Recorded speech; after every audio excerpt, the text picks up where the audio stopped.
Global pop star দুয়া Lipa আবারও শিরোনামে, তবে এবার গান বা মঞ্চ মাতানো নয়, আলোচনায় তার সাহসী অবস্থান। খবর অনুযায়ী ইসরায়েলকে সমর্থন করায় চাকরি থেকে সরিয়ে দিয়েছেন নিজের ম্যানেজার ডেভিড লেভিকে। ডেভিড ছিলেন বিখ্যাত ট্যালেন্ট এজেন্সি WME এর সিনিয়র এজেন্ট। সম্প্রতি তিনি সই করেছিলেন এক চিঠিতে, যেখানে আইরিশ র্যাপ ব্যান্ড কনেক্যাপকে গ্লাস্টেনবেরি ফেস্টিভ্যাল থেকে বাদ দেওয়ার দাবি তোলা হয়। চিঠিটি ফাঁস হওয়ার পর সঙ্গীত জগতে ব্যাপক সমালোচনা হয়, কারণ কনেক্যাপ সবসময় ফিলিস্তিনের পক্ষে কথা বলেছে। আর দুয়া লিপা মনে করেছেন সেই চিঠি আসলে ফিলিস্তিন বিরোধী অবস্থান এবং ইসরায়েলপন্থী সমর্থন। এক শিল্পী হিসেবে তিনি চুপ করে থাকেননি, বরং সরাসরি পদক্ষেপ নিয়েছেন। ম্যানেজারকে বিদায় দিয়েছেন, রেখে দিয়েছেন নিজের মানবিক অবস্থান, ফিলিস্তিনের পাশে দাঁড়িয়ে। বান্ডেল থাকলে প্রতি সেনমানিতে টাকা বাঁচবে।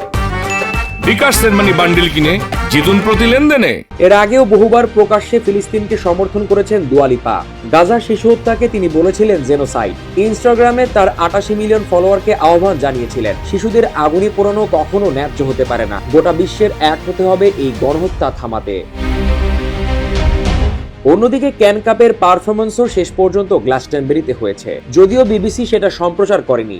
ব্যান্ডটি স্টেজে দেখিয়েছে ফিলিস্তিনের প্রতি সংহতি। তাদের বিরুদ্ধে তদন্ত শুরু হয়, যা পরে খারিজ করে দেওয়া হয়েছে।